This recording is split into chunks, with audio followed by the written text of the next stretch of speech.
नमस्कार विद्यार्थियों। चलिए हम लोग आज के क्लासेस को शुरुआत करते हैं। जैसे कि लास्ट क्लास में हम लोग स्टडी कर रहे थे और आपने बहुत ही अच्छे तरीके से पढ़ा भी होगा, क्लासेस को, वीडियो लेक्चर को अच्छे से देखा भी होगा, मुझे उम्मीद है। और जो भी काम मिला होगा वो पूरा भी किए होंगे, आप नोट्स भी कंप्लीट कर भी लिए होंगे, मुझे उम्मीद है। तो मैं लास्ट क्लास में फिज़िक्स की बात कर रहा था, class 12th physics, class 12th। उसमें से जो टॉपिक्स था वो टॉपिक्स था इलेक्ट्रोस्टैटिक्स।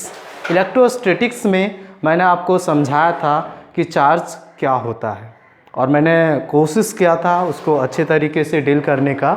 मुझे उम्मीद है कि आपको समझ में आया होगा। उसके बाद जब चार्ज हम लोग पढ़े थे, चार्ज क्या होता है, उसमें हम लोग उसका डेफिनेशन, उसका यूनिट, डायमेंशन, ये सब चीज़ हम लोगों ने देखा था। उसके बाद ये भी मैंने बताया था कि चार्ज जो होता है प्रॉपर्टी में स्केलर क्वांटिटी होता है। चार्ज कैसा क्वांटिटी होता है? स्केलर क्वांटिटी होता है। अब उसके बाद हम लोग नेक्स्ट प्रॉपर्टी डिस्कस कर रहे थे कि चार्ज जो होता है क्वांटाइज्ड होता है। चार्ज क्या होता है? क्वांटाइज्ड होता है। क्वांटाइज्ड का मीनिंग लास्ट क्लास में हम बता रहे थे कि क्या होगा, क्वांटाइजेशन। इसको हम लोग ये भी लिख सकते हैं लॉ ऑफ क्वांटाइजेशन। अगर एग्ज़ाम में पूछे law of quantization board exam में, तो आप लिख सकते हैं। तो चार्ज इज क्वांटाइज्ड। क्वांटाइज्ड का क्या मीनिंग होगा? क्वांटाइज्ड का मीनिंग होता है अगर कोई फिजिकल क्वांटिटी है और उस फिजिकल क्वांटिटी का वैल्यू फ्रैक्शन में ना हो के डिस्क्रीट वैल्यू हो, इंटीग्रल वैल्यू में होना, डिस्क्रीट वैल्यू होना चाहिए। अगर डिस्क्रीट वैल्यू में होता है तो हम उसका वैल्यू को क्वांटाइज्ड वैल्यू कहेंगे। दैट मीन्स हम लोग इसको डिफाइन कर सकते हैं कि if a physical quantity can have discrete value rather than fraction value, such physical quantity is said to be quantised. Quantised का मतलब ये हुआ कि उसका वैल्यू फ्रैक्शन में नहीं होना चाहिए, डिस्क्रीट वैल्यू होना चाहिए। दैट मीन्स डिस्क्रीट कहने का मतलब क्या हुआ? इंटीग्रल वैल्यू में। जैसे कि एग्जांपल के तौर पे, जैसे कि कोई भी यहाँ पे चार्ज के बारे में हम लोग पढ़ रहे हैं या क्वांटाइज्ड कोई भी वैल्यू है, तो उसका मतलब क्या हुआ कि 2/3 के फॉर्म में नहीं होगा, 4/3 के फॉर्म में नहीं होगा, 1/2 के फॉर्म में नहीं होगा। जो भी होगा वो इस फॉर्म में होगा, 1 होगा, 2 होगा, 3 होगा, इस तरह के फॉर्म में होगा। तो फ्रैक्शन वैल्यू में नहीं होना चाहिए। जो इसका वैल्यू अगर फ्रैक्शन वैल्यू में है तो वो क्वांटाइज्ड नहीं कहलाएगा। This is not quantized. अगर वो क्वांटाइज्ड होना है, उसको क्वांटाइज्ड होने के लिए तो वो इंटीग्रल मल्टीपल में होगा। मीन्स 1 2 3 जैसे काउंटिंग करते हैं उस तरह से होना चाहिए, तब जाके हम बोलेंगे कि उसका जो वैल्यू है वो क्वांटाइज्ड है। तो क्वांटाइजेशन, चार्ज का क्वांटाइजेशन क्या होगा? चार्ज का क्वांटाइजेशन इसी चीज़ को डील करेगा कि अगर कोई सिस्टम है, अगर कोई बॉडी है और उस बॉडी एक सिस्टम है और उसमें जो चार्ज का वैल्यू होगा, उसमें जो चार्ज का वैल्यू होगा वो चार्ज का वैल्यू होगा integral multiple of basic charge. Means मेरा कहने का मतलब क्या है, जैसे कि आप समझ सकते हैं कि मान लेते हैं कि कोई एक बॉडी है, एक बॉडी में चार्ज का वैल्यू सपोज दैट 1 2 3 इस तरह से 5 इलेक्ट्रॉन है। तो हम कहेंगे कि इसका जो 5 इलेक्ट्रॉन इसके पास वो चार्ज का वैल्यू बताएगा। मीन्स 1 2 3 4 ये कैसे फॉर्म में है? इंटीग्रल फॉर्म में। अब इसमें कोई बच्चा कह सकता है नहीं सर 1/2 इलेक्ट्रॉन, 2/3 इलेक्ट्रॉन, तो ऐसा नहीं होगा। अगर हम लोग बॉडी के चार्ज की बात करेंगे तो क्या बात करेंगे? उसमें 1 electron, 2 electron, 3 electron, 4 electron, 5 electron, इस तरह से होगा। दैट मीन्स जैसे कि मैंने बात किया था कि कोई बॉडी है, उस बॉडी के अंदर में आइटम होता है, आइटम के अंदर में सब इलेक्ट्रॉन होता है, उसमें न्यूक्लियस में होता है, न्यूक्लियस के चारों ओर इलेक्ट्रॉन होता है। तो उस बॉडी में जो इलेक्ट्रॉन होगा, मान लिया जाए कि 1 इलेक्ट्रॉन, 2 इलेक्ट्रॉन, 3 इलेक्ट्रॉन हम लोग लेते हैं, तो सब 3 इलेक्ट्रॉन इस बॉडी के लिए ये बताएगा कि चार्ज है।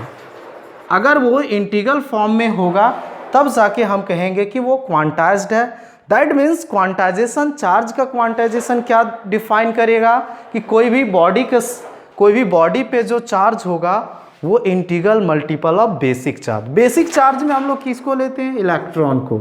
बेसिक चार्ज में हम लोग किसको लेते हैं? इलेक्ट्रॉन को, या फंडामेंटल चार्ज भी कह सकते हैं, बेसिक चार्ज कह सकते हैं, या एलिमेंट्री चार्ज पार्टिकल कह सकते हैं। तो उसमें क्या होगा?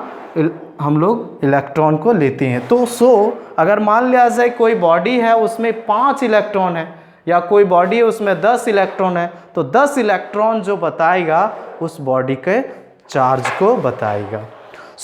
मान लेते हैं सपोज दैट, डेफिनेशन आप लिख सकते हैं यहाँ पे। अगर इस एग्जाम में, बोर्ड एग्जाम में पूछे कि what is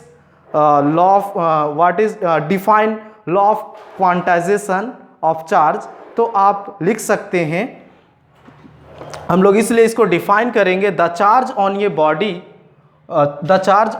a body on a system is equal to integral multiple of basic charge. किसके बराबर होगा? Integral multiple of basic charge के बराबर होगा। दैट इज, हम लोग सपोज कर रहे हैं, मान लेते हैं कि यहाँ पे, मानते हैं कि यहाँ पे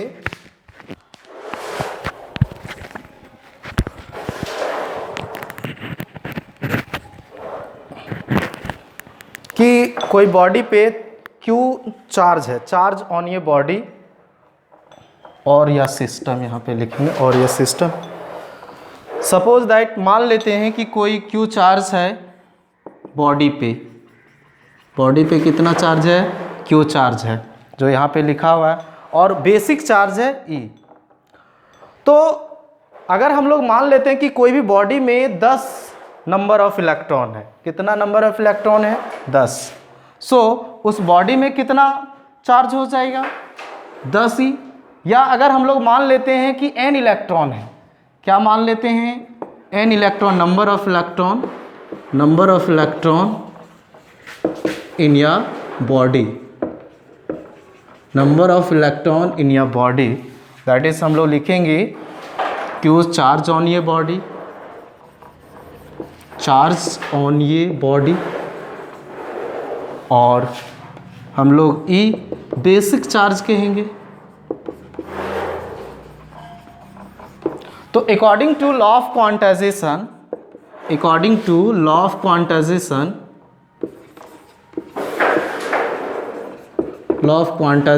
ऑफ चार्ज, क्या लिखेंगे हम लोग? टोटल चार्ज किसी बॉडी में Q है और number of electron in your body n है और बेसिक चार्ज E है, तो इंटीग्रल फॉर्म में होता है चार्ज बॉडी में, तो हम लोग लिख सकते हैं Ne। कितना हो जाएगा? Ne। और यहाँ पे हम लोग एक चीज़ और शामिल करेंगे, plus minus Ne, plus for positive और माइनस फॉर नेगेटिव हम लोग यूज़ कर सकते हैं इलेक्ट्रॉन किस तरह का। ये क्वांटाइजेशन हो गया। ये मैथमेटिकली बहुत ही इंपॉर्टेंट है, Q is equal two plus minus Ne। ये quantization of law of quantization को डिफाइन करता है। मतलब ये सिर्फ आपको ध्यान में रखना है, Q is equal two plus minus Ne। बहुत सिंपल चीज़ है कि मान लिया जाए कि कोई बॉडी है तो उसमें 5 इलेक्ट्रॉन है तो 5 चार्ज हो गया, तो सिंपल चीज़ है। Q इसी प्रकार से 5 को हम लोग N के रूप में लिखा, N means number of electron, ये N क्या बता रहा है? नंबर ऑफ इलेक्ट्रॉन, और Q बता रहा है चार्ज बॉडी का, और E बता रहा है बेसिक चार्ज। हम लोग Q is equal two plus minus Ne लिख सकते हैं। जल्दी से इसको आप लोग लिख लीजिए। अब यहाँ पे हम लोग बात करते हैं क्वांटाइजेशन पे, हम लोग बात करते हैं। एक क्वेश्चन आपको मैं देता हूँ, आप लोग घर में काम कीजिएगा। एक बॉडी है, एक बॉडी में a body contain N1 proton and N2 electron. What is the net charge on the body, what is the net charge on the body. बहुत सिंपल क्वेश्चन है, आप लोग बना लीजिएगा, मुझे उम्मीद है ये मैं होमवर्क के रूप में आपको दे रहा हूँ। एक बॉडी, मैं क्वेश्चन को समझा देता हूँ एक बार। एक बॉडी है, उस बॉडी में कंटेन कितना इलेक्ट्रॉन का प्रोटॉन है, N1 प्रोटॉन है, और N2 क्या है, इलेक्ट्रॉन है। N1 proton, N2 electron. तो आपको बताना है कि इस बॉडी में नेट चार्ज क्या होगा, नेट चार्ज क्या होगा। मैं ये एक तरह का होमवर्क है, आप लोग घर में जाके इसको सॉल्व कीजिएगा और कमेंट बॉक्स में आप इसको कमेंट करके आंसर मुझे दीजिएगा कि क्या होगा आंसर। नेक्स्ट क्वेश्चन पे हम लोग चलते हैं। इस पे हम लोग एक दो क्वेश्चन भी करेंगे। इस पे अब हम लोग नेक्स्ट क्वेश्चन ये करते हैं, बहुत इंपॉर्टेंट क्वेश्चन है ये, क्लास 10th में भी आप पढ़ते होंगे कि एक कूलम चार्ज पे कितना नंबर ऑफ इलेक्ट्रॉन होगा। हाउ मेनी इलेक्ट्रॉन, क्वेश्चन है हाउ मेनी इलेक्ट्रॉन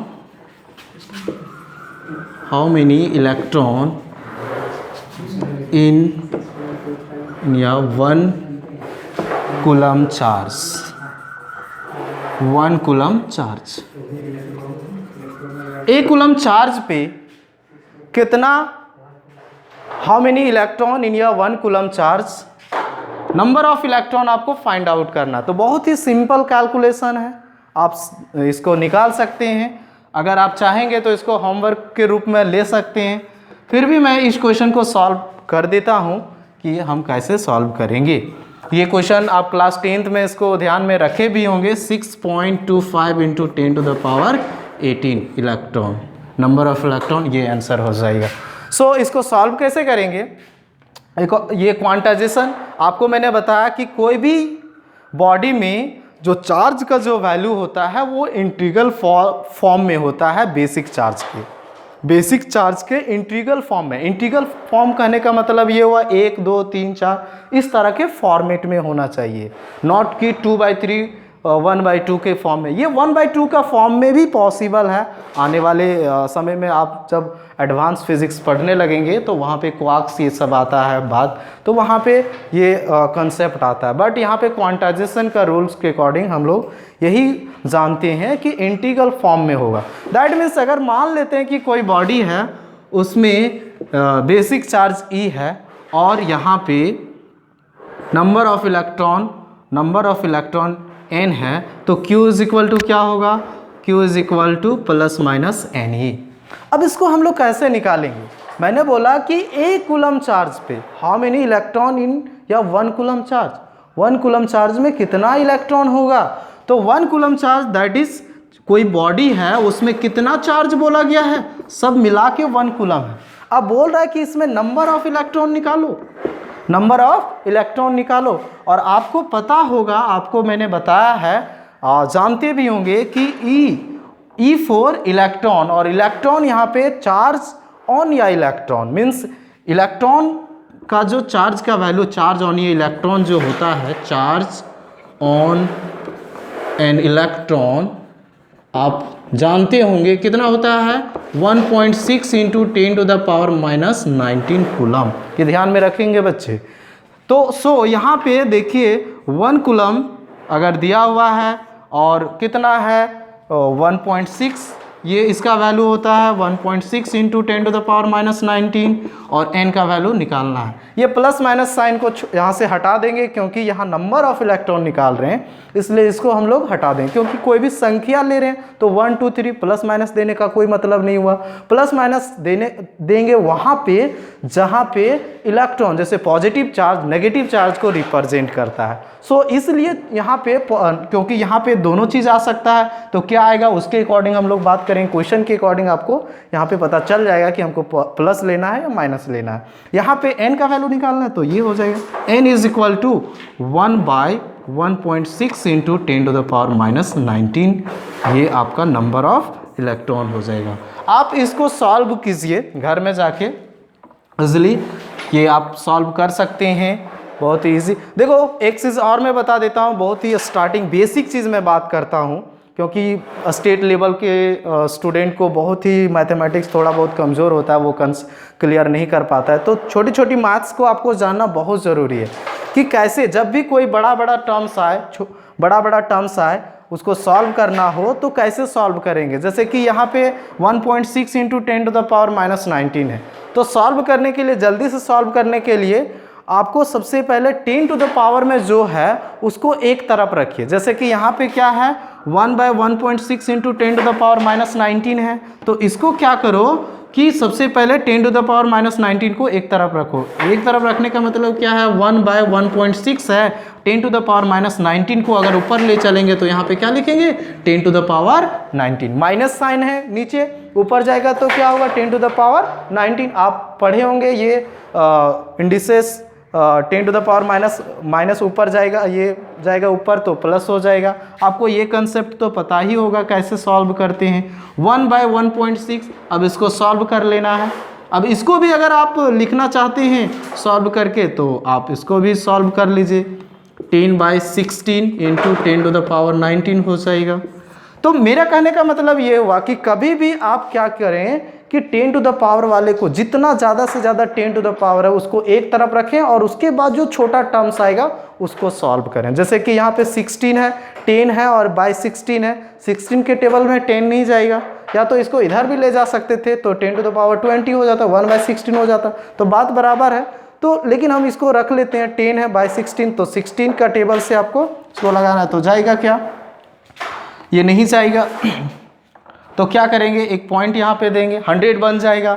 अब 100 के टेबल पे 16 का टेबल पे 100 कितना बार में आता है, 16 6 96, तो 6 यहाँ पे लेंगे। इसी तरह से 25 आएगा इंटू 10 टू द पावर 19। और आपको पता होगा जब आप सिग्निफिकेंट फिगर पढ़े होंगे क्लास 11th में, तो आपको साइंटिफिक नोटेशन में लिखने के लिए सिखाया गया होगा कि कोई भी फिजिक्स में जो आंसर आता है अगर डेसिमल में आ रहा है तो साइंटिफिक नोटेशन में हमेशा क्या करना है कि ये जो डेसिमल है उस डेसिमल को एक पॉइंट मीन्स इधर से लेफ्ट तरफ से, इधर से ये मेरे लिए लेफ्ट हुआ, लेफ्ट डिजिट से एक पॉइंट, एक डिजिट को लेफ्ट तरफ से एक डिजिट से के बाद आपको पॉइंट बैठाना है। तो यहाँ पे अगर हम लोग पॉइंट लाना चाहते हैं तो क्या करेंगे, यहाँ पे पॉइंट लाने के लिए हम लोग क्या करेंगे, यहाँ पे 10 से मल्टीप्लाई करेंगे और 10 से भाग भी लगाएंगे। तो 10 से मल्टीप्लाई करेंगे तो ये बन जाएगा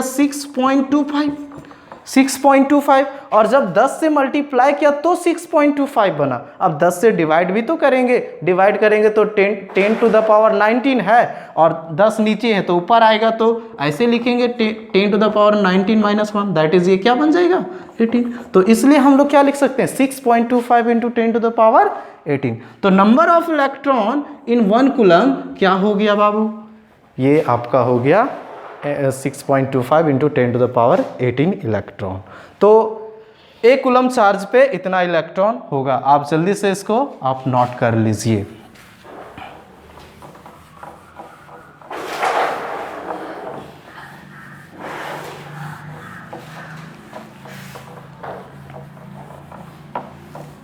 नेक्स्ट हम लोग पढ़ेंगे next property, charge is conserved. क्या पढ़ेंगे, चार्ज इज कंजर्व्ड। हम कुछ क्वेश्चन और भी देंगे होमवर्क के रूप में क्वांटाइजेशन के लिए, वो नेक्स्ट हम देंगे नेक्स्ट लेक्चर पे। आप इसको नेक्स्ट, तब तक हम लोग चार्ज इज कंजर्व पढ़ते हैं। आप जैसे कि चार्ज इज कंजर्व का मतलब क्या है आप समझ रहे होंगे, जैसे कि क्लास 11th में पढ़े होंगे एनर्जी का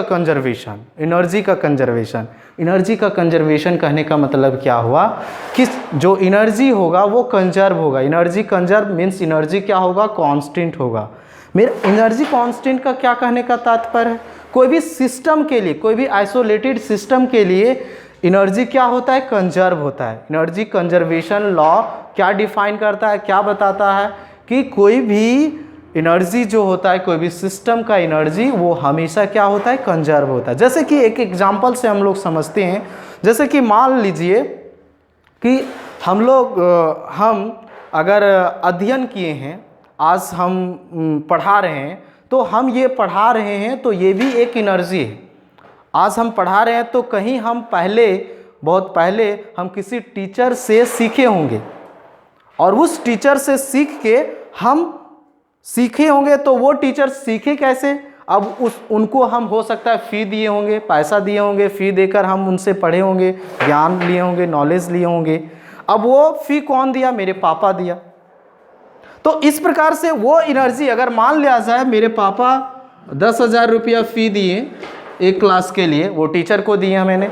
अब वो टीचर हमें ज्ञान के रूप में दिया, वो ज्ञान के रूप में हमें दिया। अब वो ज्ञान के रूप में हमको दिया, अब हमने उसका उपयोग किया, अब हमने पढ़ा, अब हम किसी और बच्चे को पढ़ा रहे हैं। तो हमने भी अब क्या किया? वही, फिर हमने भी अब जब ज्ञान दे रहे हैं, नॉलेज दे रहे हैं, तो हमने भी फ़ी के रूप में कुछ स्टूडेंट से फ़ी रखा, मांगा। तो इस प्रकार से क्या हो रहा है? मतलब एक फॉर्म से दूसरे फॉर्म में जा रहा है। मतलब हमको पापा दिए पैसा, वो हमको नॉलेज के रूप में मिला, फिर ये नॉलेज हमको पैसे के रूप में दे रहा है। या जैसे कि हम लोग खाना खाते हैं, तो खाना खाते हैं, मान लिया जाए खाना खाते हैं तो हमको 200 कैलोरी एनर्जी मिलता है, सपोज दैट। अब हम खाना एक दिन में खाया, 200 कैलोरी एनर्जी मिला, 200 कैलोरी एनर्जी मिला। अब हमने क्या किया? 200 कैलोरी एनर्जी में हम बहुत सारे काम किए। क्या काम किए? हम लोग रनिंग किए, टॉकिंग किए, बहुत सारे काम, टीचिंग किए, स्टडी किए, मतलब बहुत सारे काम किए, एटसेट्रा, बहुत सारा काम किया। मान लिया जाए इसमें 50, इसमें 50, इसमें 20, इस तरह से सब मिला के ये 200 हो गया। अब ये क्या हुआ? रनिंग में काम लगा दिया। अब कहने का मतलब मेरा ये है कि ये 200 एनर्जी जो है अलग अलग फॉर्म के रूप में बदला। अब रनिंग भी मेरे लिए काम दिया, ये टॉकिंग भी मेरे लिए काम दिया, कुछ ना कुछ ये भी कहीं ना कहीं मेरे लिए कोई दूसरा सोर्स से एनर्जी दे रहा है। रनिंग जैसे कर रहे हैं तो मेरा स्वास्थ्य अच्छा रह रहा है, जिसके चलते से फिर हम बीमार नहीं पड़ रहे हैं, तो वो मेरे लिए कंजर्व कर रहा है, तो एनर्जी के रूप में वो भी दे रहा है। तो कहने का मतलब ये है कि हम एनर्जी को, जितना कोई सिस्टम में अगर 200 कैलोरी हम आज एनर्जी हमको मिला, तो हम जितना भी काम करेंगे तो वो किसी ना किसी रूप में 200 कैलोरी के रूप में वो दूसरे फॉर्म में जा सकता है, दूसरे फॉर्म में जा सकता है, लेकिन हमको 200 कैलोरी मिलेगा। तो यही चीज़ कंजर्वेशन लॉ बताता है कि एनर्जी हमेशा कांस्टेंट होगा। वो एक फॉर्म से दूसरे फॉर्म में बदल रहा है, रनिंग में, टॉकिंग में, टीचिंग में, स्टडी में, हम एक फॉर्म से दूसरे फॉर्म में जा रहा है, बट एनर्जी क्या रह रहा है? कांस्टेंट हो रहा है। सब मिला के क्या मिल रहा है हमको? 200 कैलोरी। मेरा कहने का मतलब ये हुआ कि एनर्जी जो कंजर्व होता है वो कांस्टेंट होता है। किसी भी आइसोलेटेड सिस्टम के लिए एनर्जी क्या होता है? कांस्टेंट होता है, बट एनर्जी एक फॉर्म से दूसरे फॉर्म में बदलता है। ठीक उसी प्रकार से सिमिलरली चार्ज जो है वो कंजर्व होता है। चार्ज भी एक तरह से एनर्जी है, एक फॉर्म से दूसरे फॉर्म में ये भी बदलता है, बट आइसोलेटेड सिस्टम के लिए हमेशा क्या होगा? कांस्टेंट होगा। चार्ज इज, अगर एक लाइन में इसका अगर हम लोग डेफिनेशन लिखें तो ये कह सकते हैं कि चार्ज इज, चार्ज ऑन ये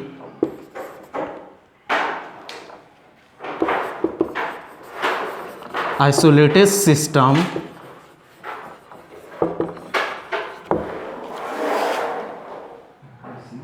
remains constant, remains constant।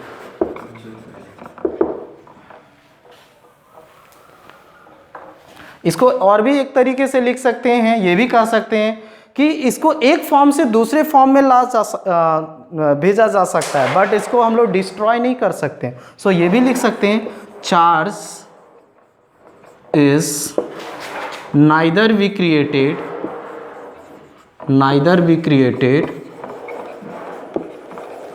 Nor be destroyed.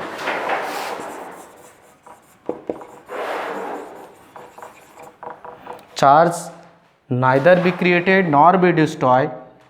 It can transfer, it can transfer one form to another form. Charge को हम लोग क्रिएट नहीं कर सकते हैं, डिस्ट्रॉय नहीं कर सकते। जैसे कि मैंने बोला कि कोई सिस्टम के लिए 100 कैलोरी एनर्जी है, तो वो 100 कैलोरी एनर्जी दूसरे फॉर्म में जा रहा है, उसको हम लोग डिस्ट्रॉय नहीं कर रहे हैं, ना ही उसको क्रिएट कर रहे हैं, सिर्फ वो दूसरे फॉर्म में बदलते जा रहा है। जैसे कि मैं अपना एग्जांपल दिया, मैं किसी टीचर से सीखा नॉलेज, मैं आज आप लोगों को दे रहा हूँ। इसका मतलब ये हुआ कि उस फॉर्म से इस फॉर्म में आया, मैंने टीचर को पैसे के रूप में दिया, वो हमें नॉलेज दिया, वो नॉलेज से हमने नॉलेज अर्जित किया, अब ये नॉलेज मैं अपने स्टूडेंटों को दे रहा हूँ। दैट मीन्स इस तरह से एनर्जी का फॉर्म बदल रहा है, नॉट कि वो क्रिएट हो रहा है, नॉट कि वो डिस्ट्रॉय हो रहा है, ये ट्रांसफर हो रहा है one form to another form. So इसीलिए मैंने इसको लिखा charge is neither be created nor be destroy, it can transfer one form to another form. या इसको एक लाइन में ये भी कह सकते हैं, चार्ज ऑन ये आइसोलेटेड सिस्टम रिमेन्स कांस्टेंट। तो बच्चे आप समझ गए होंगे कि चार्ज कंजर्व का मतलब क्या हुआ, चार्ज इज कंजर्व। या कभी कभी ये भी पूछ सकता है law of conservation. State level के जो बोर्ड एग्जाम होता है उसमें पूछा जाता है कि define state law of conservation of charge, तो आप इसको डिफाइन कर सकते, इसे लिख सकते हैं। अब इसका एक दो एग्जाम्पल के तौर पे हम लोग समझ सकते हैं। इसका एग्जाम्पल हम लोग ले सकते हैं। इसका एग्जाम्पल इसका बेस्ट एग्जाम्पल होता है एनिहिलेशन और pair production. Conservation of charge के लिए एनिहिलेशन और पेयर प्रोडक्शन, ये दो प्रोसेस है, इसको हम बताएंगे कि क्या होता है एनिहिलेशन और पेयर प्रोडक्शन।